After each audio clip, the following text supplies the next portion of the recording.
and this is The Minute. We have some breaking news, major BART delays. A person was reported on the tracks at the Civic Center station in San Francisco. So while authorities dealt with that major delays, that station just reopened, but the incident crippled Red Line and Green Line service during the morning commute.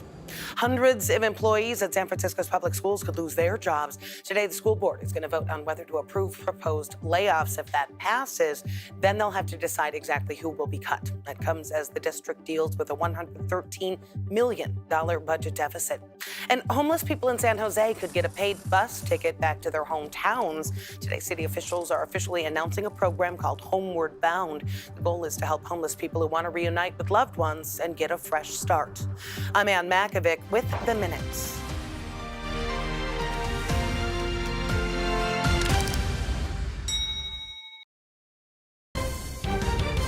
You're streaming CBS News Bay Area. We woke up this morning to a dense fog advisory throughout the Bay Area, and even though that dense fog is definitely stubborn, it lifts into the 9 o'clock hour. That's when that advisory expires, and we'll start to see sunnier skies into this afternoon, all throughout the afternoon hours, today, tomorrow, lasting into Thursday. But we head into our weekend forecast. Something's changing right around the corner. We're actually going to see cloudier skies and a better chance of showers as early as Saturday night, heading into Sunday, starting up in the North Bay, leading its way down into the Bay Area throughout those afternoon hours. So we'll keep you updated as we get closer with those rainfall totals, but it does match up with what the Climate Prediction Center has to say.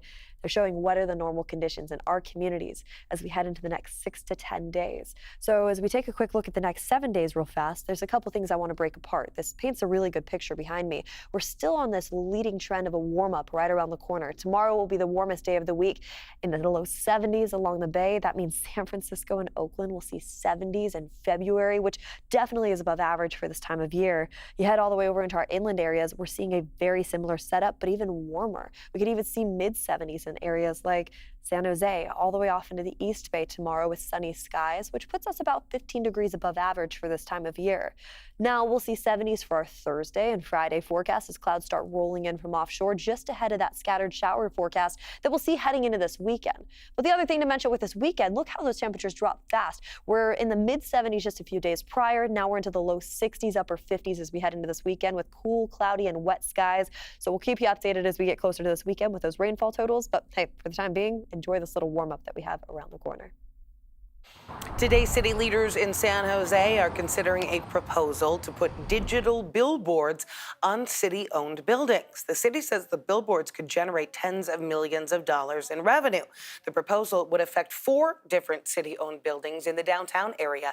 But as our Amanda Harry reports, some neighbors are not happy about the plan, and they say the city is making a mistake. So the city likes to call these, if you look at the agenda item, they call them large format digital signs. And we call them billboards advertising national brands. Renderings give a depiction of what new digital billboards could look like. The signs are much larger than some of the ones that already exist throughout the city. Les Levitt has lived in San Jose for nearly 40 years, and he doesn't want his home bombarded with advertising. If putting digital billboards with national ads all over the city is the idea of economic development, we're in a sad state. Tuesday, San Jose City Council will vote to decide if they should allow large format digital signs at 4 downtown city-owned sites: the Center for Performing Arts, the Convention Center, and 2 garages. Levitt is part of the coalition of residents called No Digital Billboards San Jose. They have a list of why the billboards are a bad idea, including no benefit to local businesses, disruption to wildlife, and energy and climate issues. Another big concern for opponents is people's safety behind the wheel. They're worried that these digital ads will distract people's eyes from the road. Billboards are designed to distract drivers. Without doing that, they serve no purpose and they generate no revenue. Mayor Matt Mahan is in support of the new billboards, despite voting against them as recently as 2022. He believes it will contribute to safety and revenue. Quote, "We're not just installing screens. We're creating a more connected, vibrant downtown. These digital displays will provide direct economic benefits to the tune of tens of millions of dollars, and they'll make us safer.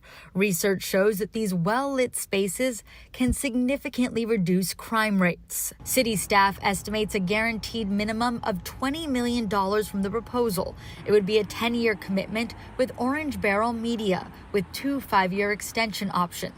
District 3 City Council candidate and current Matt Mahan staffer Matthew Quevedo is imploring the current City Council to do what the majority of their constituents want. We need to get very much more deeply connected with the neighbors who have been expressing their disapproval of these billboards for some time. Under the proposal, the city would receive 15% of advertising time for free.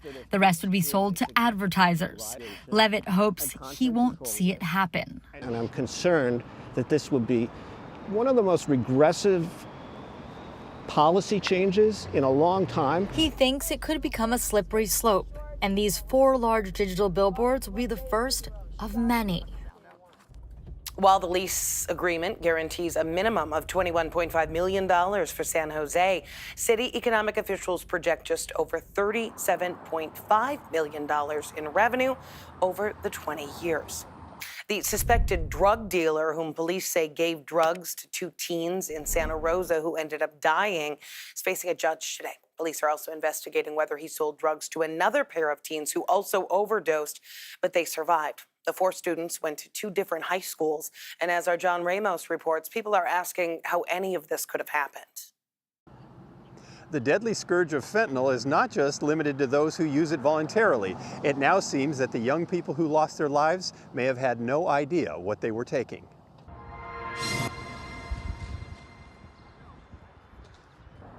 A makeshift memorial is growing in front of Santa Rosa High School. A 16-year-old student named Gia died from a drug overdose on Saturday.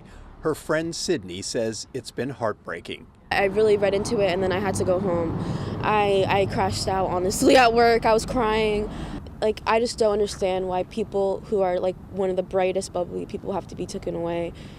She didn't deserve this at all. The same thing is happening at Montgomery High, where an 18-year-old named Logan also passed away. Police say both students were found Saturday night at a residence on Brookwood Drive, victims of a suspected fentanyl overdose, although they may have thought they were ingesting cocaine.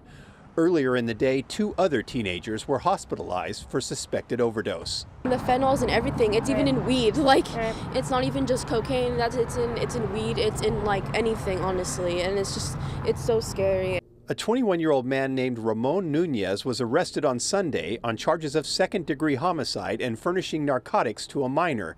They found distinctive packaging on him, possibly linking him to the 2 overdose deaths. Montgomery High principal April Santos says Logan was a good student with a great core group of friends.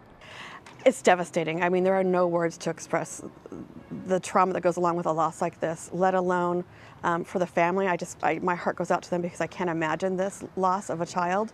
But it's also the students here on campus. That's a lifelong friend. That is their peer they had planned to walk across the stage with and do all those high school, rituals and routines. So it's hard. It's really, really hard.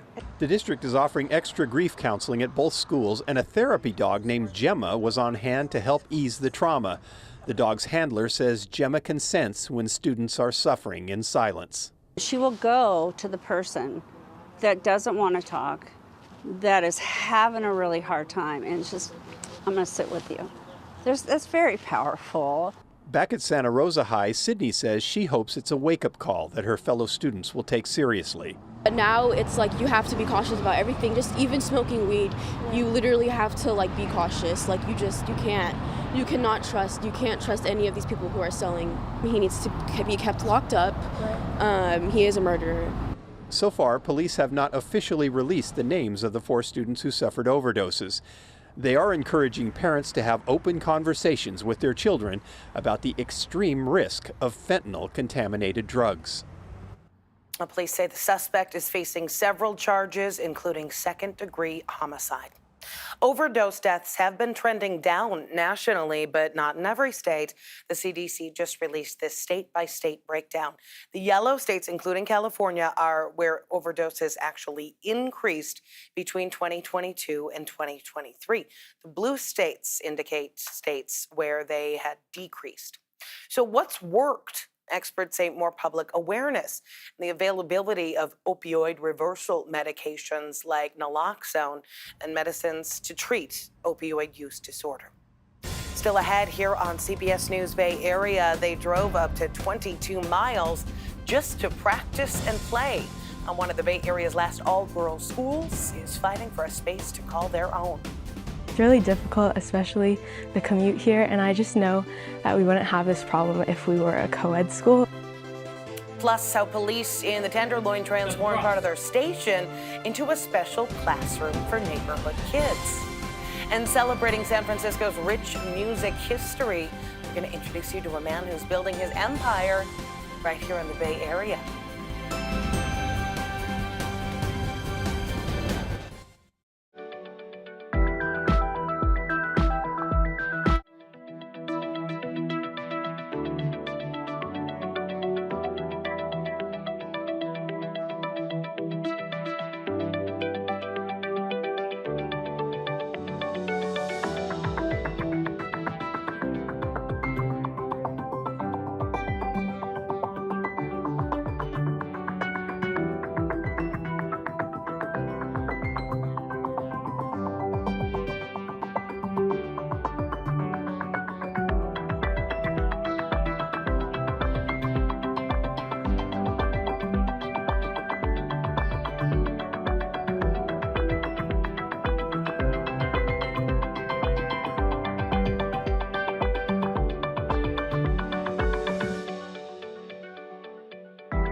We go past today and we take a look at the rest of this week, our rain chances start to increase. And that happens as we head into this weekend's forecast. Taking a look at what the Climate Prediction Center has to say about that, they're showing wetter than normal conditions as we head into the next 6 to 10 days. So just to show you what that means for us, look at those foggy skies behind me. We'll see that for a little bit longer. We'll see sunny conditions into this afternoon, 70s as we head into the next couple days with rain showers right around the corner as we head into this weekend. This is a very busy weather week for us. I'll keep you updated on it. One of the last remaining all-female Catholic schools in the Bay Area is fighting to have their own athletic facilities. Right now, the student athletes at Burlingame's Mercy High School have to drive up to 22 miles for practices. Lauren Tom shows us how they are raising money and support to try to change that. Every practice for Mercy High School's volleyball and basketball teams takes place not in their own gym, but here, about 10 miles away at the all-boys Sarah High School in San Mateo.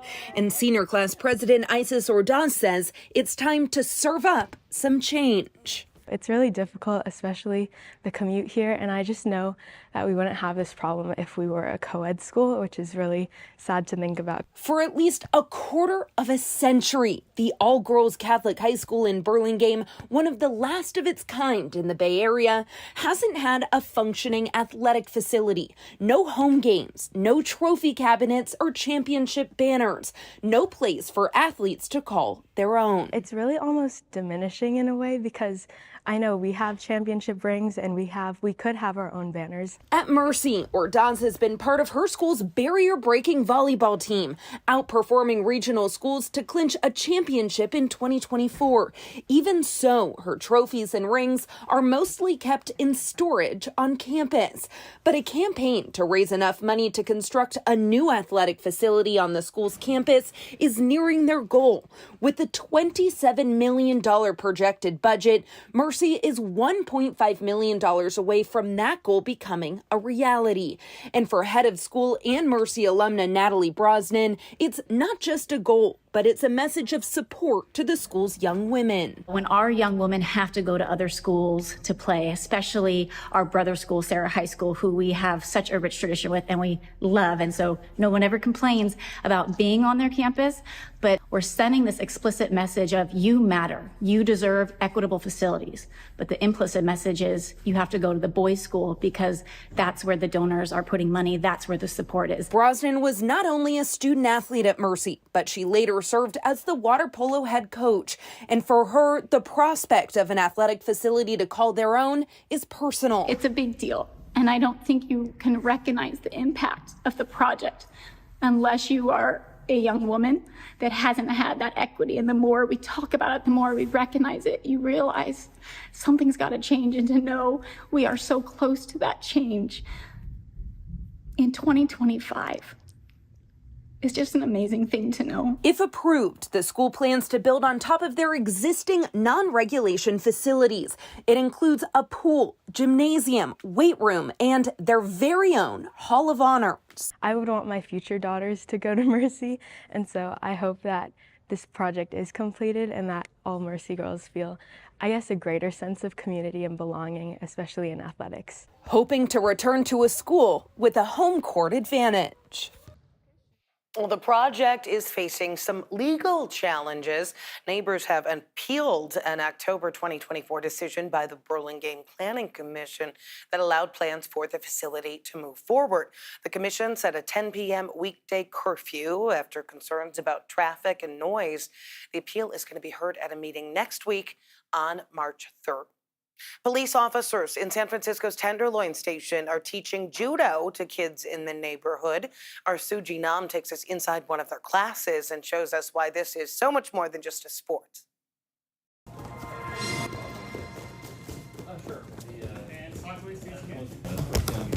At the San Francisco Police Tenderloin Station, there you go. In this quaint community room, Pool. There you go. Officer Thomas Smith has traded in his police uniform for a judogi. Before being a police officer, I actually taught judo at a youth center that I went to as a kid. He, along with other officers, are spearheading this free judo program with the San Francisco Police Activities League. Every Wednesday, students ages 7 to 17 practice the art of discipline through martial arts. I saw a need here in the Tenderloin because the Tenderloin may be the smallest district in San Francisco, but it has the most amount of kids here. That other foot? Kids like Alba Bildaji and her classmates. Bildaji is no novice when it comes to martial arts. I've been doing jiu-jitsu for almost 4 years, and I started doing boxing like almost a year ago. The fourth grader has learned judo is not only about self-defense, but a way to build confidence. I feel kind of special. A lesson Officer Smith experienced as well. It gave me self-confidence when I really didn't have any, and it gave me self-esteem, and it taught me how to respect myself. Teaching respect in this community room. Step across. Where just steps outside is where Officer Smith patrols the neighborhood. to combat crime and an ongoing drug crisis. There was a tremendous need to help kids give a place that's safe to go. A safe space inspiring the next generation of leaders how to stand tall and go for your dreams. Go back. The principal focus is on the principles of judo, like respect and perseverance, physical skills, and personal growth, all while creating a sense of community. Still ahead here on CBS News Bay Area, kicking off the inaugural San Francisco Music Week with one of the industry's rising power players who's building his empire right here on the Bay. These are magazines that we used to look at growing up as kids, and then now you're on the cover. It's crazy.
Here's what we can expect as we head into the afternoon hours today. It does take a bit, but it does start to lift, the fog that we're talking about. And as we head into the afternoon, we're going to see plenty of sunshine for any outdoor activities scheduled any time past noon, honestly. By lunchtime, we're seeing beautiful conditions along our shore and our inland areas. And as I advance the clock, you're really not going to see too much more. I'll advance the clock the next 7 days out, though, real fast, just to show you that as we head into this weekend's forecast, there's a better chance that we could see some lingering showers as clouds start rolling in right around the corner. So as we take a look at the next 7 days, we get this midweek warm up. That's the first story for us as we head into this week. I mean, we're hitting 70s in San Francisco and Oakland. That puts us about 15 degrees above average in certain parts of the Bay Area as we head into our Wednesday forecast. So a big warm up there, but notice how those temperatures drop once again back to the low 60s along the Bay with scattered showers in the forecast as we head into this weekend. Now we make our way over into our inland spots, which by the way is so funny, taking a live look behind us and all you see is gray. That fog is alive and well right now, so take it slow out there on the roads as we head into the morning hours to work and to school. By this afternoon, you won't have to worry about it. By this afternoon, we're left with daytime highs in the upper 60s throughout most of those inland areas. Tomorrow, we hit the 70s. We'll hold on tight to the 70s till Friday before those showers roll in. That cold front moves in, and it drops our temps right back down to the low 60s. The Bay Area is home to some of the most legendary artists and bands in American music. And this week, San Francisco is celebrating that history with the inaugural Music Week. Our Laureen Ayub caught up with one of the keynote speakers who built a music empire right here in the Bay. As SF Music Week kicks off, we're getting to know a key leader in the industry. He owns the record label Empire, but with the recent purchase of this iconic landmark behind me, here in the financial district in San Francisco, his empire is just getting started. In a high-rise overlooking downtown San Francisco, Empire is thriving. The American record label is the largest independent distributor, publisher, and label in the U.S. The team recently gathered to celebrate founder Ghazi Shami's cover on Billboard magazine. The music executive and Bay Area native, whose father is a refugee, is the first ever Palestinian American from the Bay to grace the cover. Very surreal, because these are magazines that we used to look at growing up as kids. We used to read them in the stores because we didn't want to pay for them, you know, and then now you on the cover. It's crazy. But Ghazi and his team have only scratched the surface. Empire, which has helped the likes of Kendrick Lamar and Cardi B, recently bought the One Montgomery building for $24.5 million. A full circle moment for Ghazi. We're standing on a marble floor in a building that I could only dream about when I was a child, that will become our future headquarters, hopefully in the next 2 years. This used to be Crocker Bank, and when I was a kid, my mom used to take me to Crocker Bank to do deposits. So fast forward many, many years later to be standing in a building that I used to fill out pieces of paper and run around in as a child is very surreal and very special. As SF Music Week unfolds, Ghazi, a music producer with a background in technology, is the keynote speaker. You have every genre, music that touches the four corners of the earth, that all started here in San Francisco, in a city that's always been known for cultural diversity, inclusion, and has always pushed the envelope on being progressive. And it is that very progress that fuels Ghazi each day, building a legacy for his team, community, and city. Do whatever it takes. I'll put the city on my back in any way, shape, form possible. It's the kind of creative passion that keeps Empire and San Francisco rising. Some of the major events for Music Week include an industry summit all day Friday at the Swedish American Hall that's on Market Street. And then on Saturday, it is Artist Development Day at Music City. Coming up in our next half hour here on CBS News Bay Area, he has a secret recipe for nacho cheese, but he needed somewhere to cook it up. How a business program in San Jose is helping make his dream come true. Plus, we are remembering the Secret Service agent who rushed to shield the Kennedys. I saw him react. I saw him do this. He went like this. A look back into the archives as we hear the historic moment that haunted him for most of his life.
I'm Ann Makovic, and this is The Minute. Hundreds of employees at San Francisco's public schools could lose their jobs. Today, the school board is going to vote on whether to approve proposed layoffs. If it passes, then they'll have to decide who exactly will be cut. The district has a $113 million budget deficit.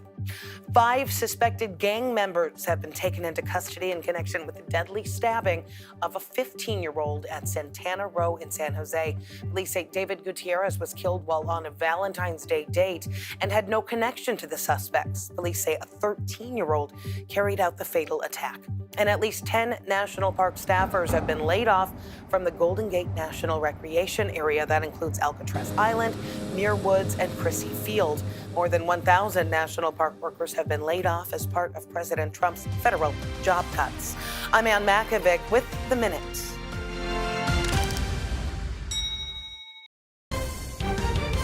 You're streaming CBS News Bay Area. We woke up this morning to a dense fog advisory throughout the Bay Area, and even though that dense fog is definitely stubborn, it lifts into the 9 o'clock hour. That's when that advisory expires, and we'll start to see sunnier skies into this afternoon, all throughout the afternoon hours, today, tomorrow, lasting into Thursday. But we head into our weekend forecast. Something's changing right around the corner. We're actually going to see cloudier skies and a better chance of showers as early as Saturday night, heading into Sunday, starting up in the North Bay, leading its way down into the Bay Area throughout those afternoon hours. So we'll keep you updated as we get closer with those rainfall totals, but it does match up with what the Climate Prediction Center has to say.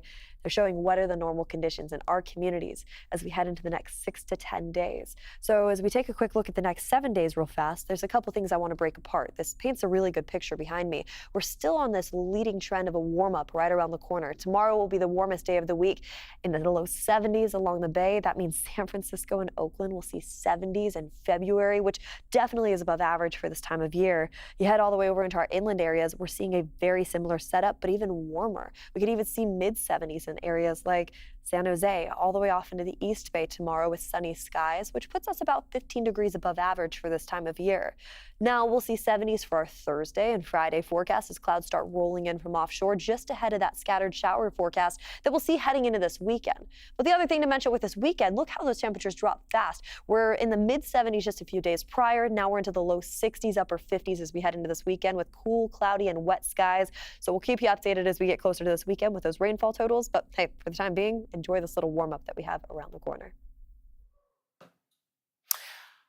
All right. Well, we are talking about a path for innovation in the South Bay. A man who was making ice cream and nachos is now one of several entrepreneurs reaching their dreams. They're at the center of businesses that came out of an incubator in San Jose. Len Ramirez shows us how a nonprofit is making it easier to go from a home kitchen to a restaurant.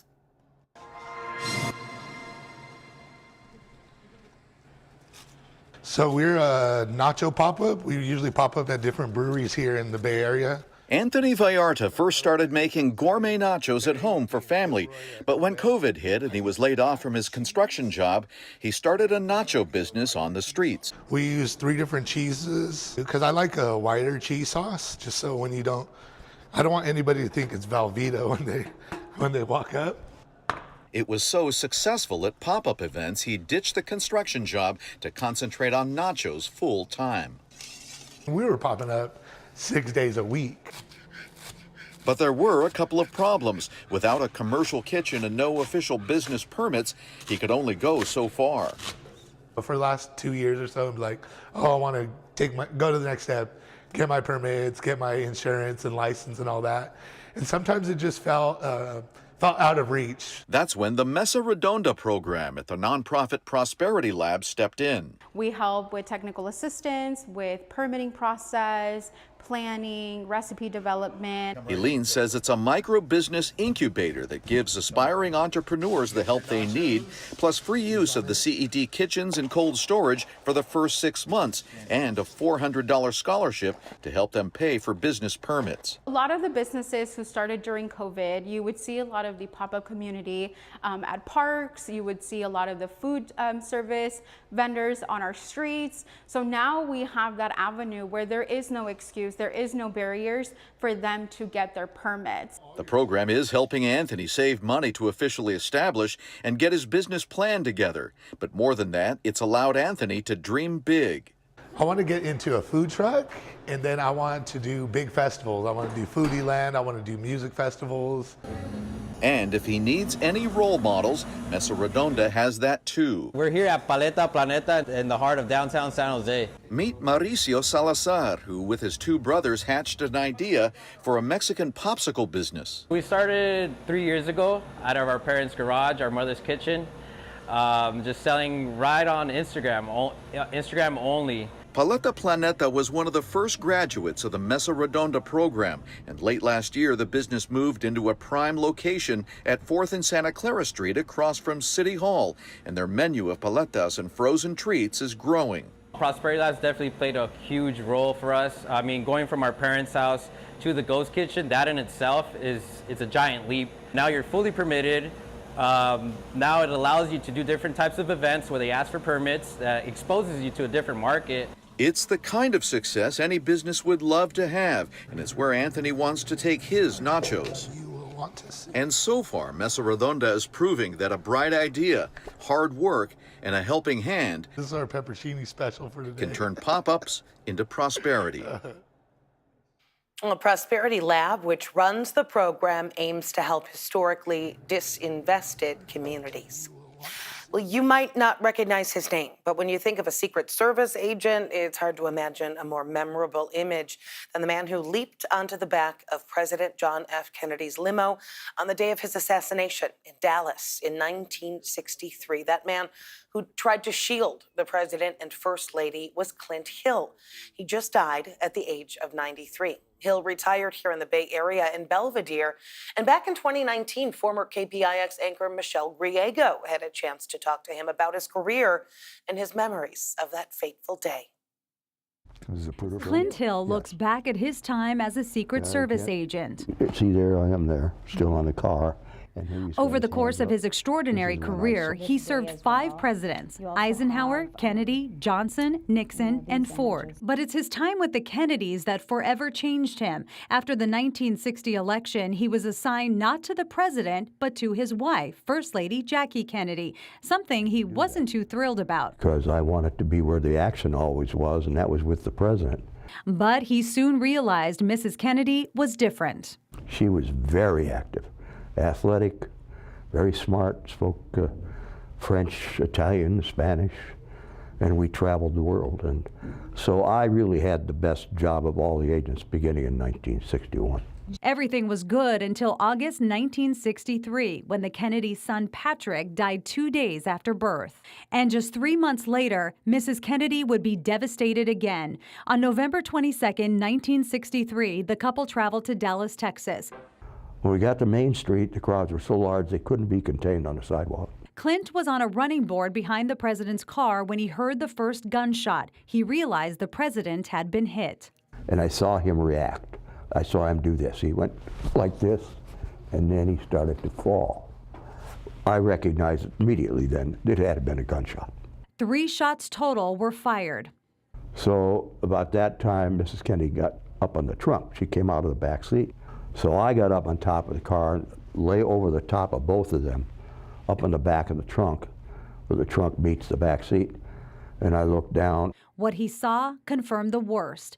It took 4 minutes to get to the hospital. When they arrived, Clint said Mrs. Kennedy wouldn't let go of her husband. She didn't want anybody to see the condition he was in, because it was terrible. So I took off my suit coat, and I covered up his head and his upper back. She let go immediately. Soon after, Clint was on the phone with Attorney General Robert Kennedy, the president's brother. He said, well, how bad is it? He didn't know. He had no idea. So I didn't want to tell him that his brother was dead. So I said, it's as bad as it can get. And with that, he just hung up the phone. Clint stayed on as Mrs. Kennedy's detail for a year after the assassination. It was tough. Watching those 2 kids without a father now, and knowing that we were supposed to keep their father alive and didn't do it, it just ate me up. He fell into a depression and drinking, and years later pulled himself out of it, realizing what that day in November did to him. It wasn't until 2009 when he met Lisa McCubbin, who was writing a book about President Kennedy. He started to open up and started to heal. When I first met him, his head was down. When he walked, he was always looking down, and he just started standing up straighter, just that confidence returned. And the more I talked to her, the better I felt. So I am really indebted to her. The two wrote 3 books together, and Lisa convinced Clint to move to Marin in 2012, and he's been here ever since. Life is good, but when this day comes every year, it's a time for Clint to reflect. Changed everything. I called it the end of the age of innocence. Well, the Secret Service released a statement praising his unwavering dedication and exceptional service. He's going to be laid to rest in a private ceremony in Washington, D.C. Coming up next, how a piece of art painted by a Black Panther might be the one answer to a Bay Area church's prayers. When I see this, it's like looking at God.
Past today and we take a look at the rest of this week, our rain chances start to increase. And that happens as we head into this weekend's forecast. Taking a look at what the Climate Prediction Center has to say about that, they're showing wetter than normal conditions as we head into the next 6 to 10 days. So just to show you what that means for us, look at those foggy skies behind me. We'll see that for a little bit longer. We'll see sunny conditions into this afternoon, 70s as we head into the next couple days, with rain showers right around the corner as we head into this weekend. This is a very busy weather week for us. I'll keep you updated on it.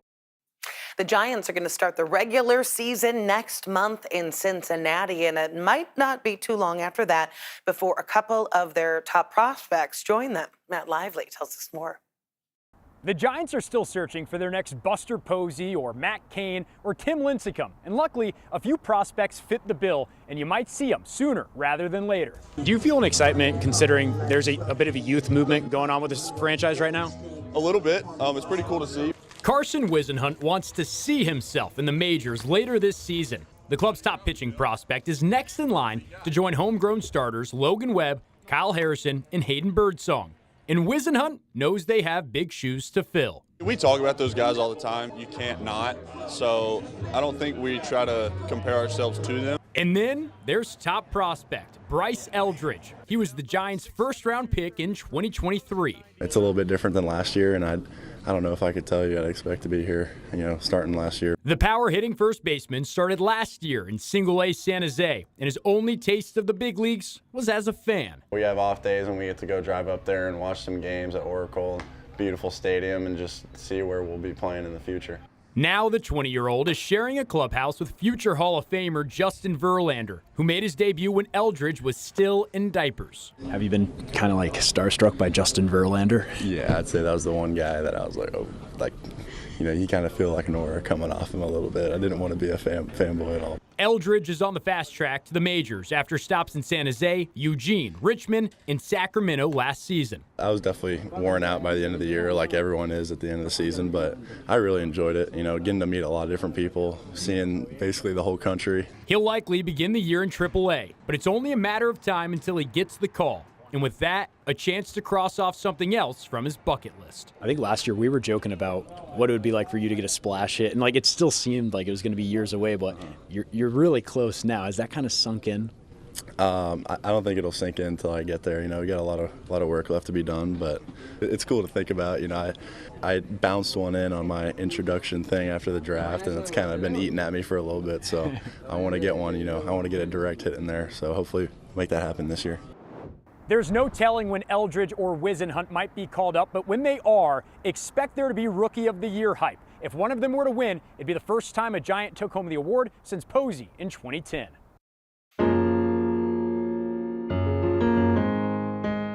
What do jazz legend John Coltrane, the Black Panther Party, and film director Spike Lee have in common? Ryan Yamamoto shows us how a San Francisco artist and gallery owner is hoping to turn a painting into a permanent home for a local church that's been on the move for more than 50 years. We grew up with this image. Before you can understand what the Reverend Archbishop sees, when I see this painting, I see God. You first need to listen to what he hears. Where every note, every sound takes him on a spiritual journey through the music of jazz. John Coltrane said he will remake us. He always has, and he always will. In 1969, Bishop King and his wife, Mother Marina, founded the St. John Coltrane Church in San Francisco, based on the teachings of Christ through the music of saxophone legend John Coltrane and his iconic album, A Love Supreme.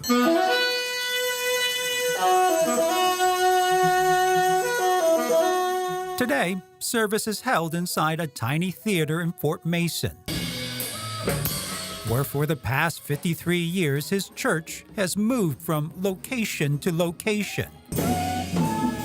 The bishop now hoping to find a permanent home. If you're going to leave something to a generation, you got to at least let them somewhere to sit, somewhere to stand, somewhere to be. That is when local artist and gallery owner Peter Shaw came up with an idea. So this has been around the world. By taking this painting of John Coltrane and turning it into a fundraiser for the church and their Coltrane Arts Foundation. And we've recently made a limited edition of 20 with 4 artist proofs of this original Coltrane portrait work. It was enough to get the attention of film director Spike Lee, who paid the gallery a visit while on a trip to San Francisco. The cool thing in the photo, Spike is looking at this painting, and he's wearing all San Francisco Giants gear. Right. So that's the most unique part about Spike's visit here, is that he was here the day of the memorial for Willie Mays. And Spike Lee wanted to buy the original. And we said, no, we're not selling it. Not ready to let go of the original that still means so much to him and his family. A painting that was gifted to the church in 1972 by Huey P. Newton and Emory Douglas of the Black Panther Party. Having it being painted by Emory Douglas, he was the Minister of Culture for the Black Panther Party, and his art was really, as I knew it, was about revolution and change. A change that Bishop King prays others will see. So when I see this, it's like looking at God. The manifestation of a painting into a permanent home through the sound and image of a love supreme. Well, in case you're wondering, Spike Lee did agree to buy Artist Proof number 4, becoming the first person to purchase a print. The limited editions are now being sold for up to $20,000 each, with all the money going to the St. John Coltrane Church and their Arts Foundation. To see that painting, one of the artist proofs is on display at the Art Funk Gallery on Jackson Street. Coming up, a Bay Area dad just won a very big prize. It was, I'm getting goosebumps right now talking about it. It was just a special moment. How a game show helped him bring home $10 million and where that money is going next.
What we can expect as we head into the afternoon hours today. It does take a bit, but it does start to lift, the fog that we're talking about.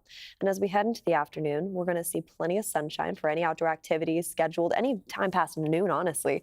By lunchtime, we're seeing beautiful conditions along our shore and our inland areas. And as I advance the clock, you're really not going to see too much more. I'll advance the clock the next 7 days out, though, real fast, just to show you that as we head into this weekend's forecast, there's a better chance that we could see some lingering showers as clouds start rolling in right around the corner. So as we take a look at the next 7 days, we get this midweek warm up. That's the first story for us as we head into this week. I mean, we're hitting 70s in San Francisco and Oakland. That puts us about 15 degrees above average in certain parts of the Bay Area as we head into our Wednesday forecast. So a big warm up there, but notice how those temperatures drop once again back to the low 60s along the bay with scattered showers in the forecast as we head into this weekend. Now we make our way over into our inland spots, which, by the way, is so funny taking a live look behind us and all you see is gray. That fog is alive and well right now, so take it slow out there on the roads as we head into the morning hours to work and to school. By this afternoon, you won't have to worry about it. By this afternoon, we're left with daytime highs in the upper 60s throughout most of those inland areas. Tomorrow, we hit the 70s. We'll hold on tight to the 70s till Friday before those showers roll in. That cold front moves in, and it drops our temps right back down to the low 60s. A Bay Area native just won a whopping $10 million, and it's not from the lottery, but from a reality TV show called The Beast Games. It's hosted by a YouTuber named Mr. Beast. Kelsey Thorin tells us the prize money wasn't the only thing he was after. They just witnessed you win $10 million! Well, man, he did that for you.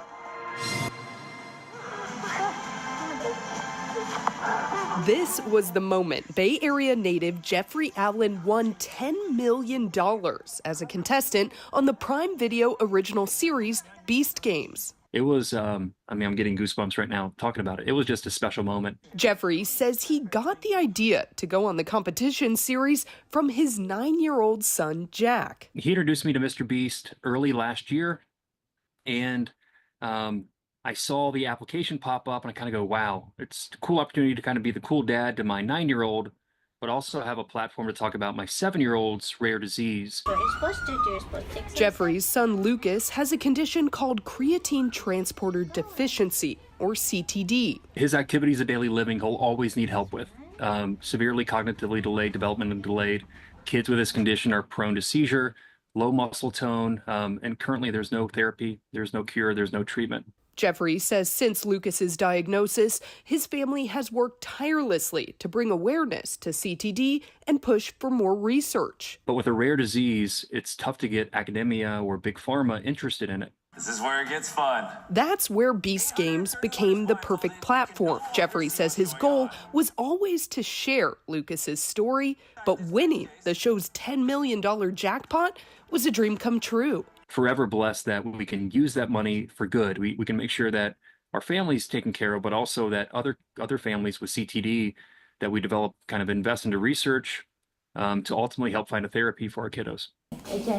Jeffrey says his family is already working to fund research into CTD, but even his winnings won't be enough. To find a therapy, first discover one, then to test it, make sure it's safe and effective, then to push it through clinical trials, costs anywhere between 30 and 40 million total. That's why Jeffrey is now embarking on a new adventure, rocking 365 miles from the east border of California all the way to the Pacific Ocean to raise even more money for CTD research. We'll start in the desert, which is kind of fitting to have a handful of days in the desert, and we'll end up closer to Santa Barbara. And, the ultimate aim is to walk literally right into the ocean to end it. Jeffrey begins that journey bright and early Tuesday.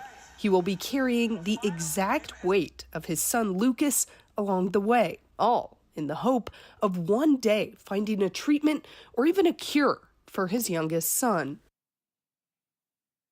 Thanks for streaming CBS News Bay Area. I'm Ann Makovic. We're going to be right back with your first alert forecast and another look at your top stories.